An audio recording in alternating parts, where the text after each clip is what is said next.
Welcome to Pindar Poetry. We hope you learned something new. You start by confirming SMD Cc1 firmware. This avoids incompatibilities. Once confirmed, connect the unit with the USB-C cable and attach the 0.5 mm tip. This gives the correct focal heat. Make sure the PCB is secured on a heat-resistant mat to prevent movement and plug in the 3.5 V power source. That stabilizes temperature control. You're initiating the process now because correct physical setup prevents errors later. So proceed to the next calibration step without delay. You now calibrate SMD Cc1 for the component size. Set the temperature to the recommended value and watch the onboard sensor readout because accuracy matters.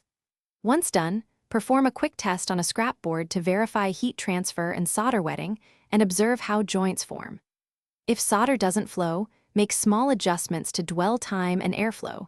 These changes change thermal profile and will prevent cold joints. Continue tweaking until you see consistent, shiny solder fillets. You place the component using fine tweezers, align pads precisely, and then apply heat with controlled motion so solder wicks into pads evenly. After placement, inspect each joint under magnification. Look for bridges, excess flux, or incomplete wetting, and rework bridges with solder wick if needed. This fixes shorts without reheating the whole area. Let the board cool naturally for 30 to 60 seconds to stabilize the joint. Then test connectivity and function.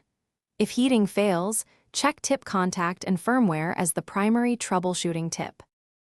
Thanks for watching. Consider subscribing if we helped you.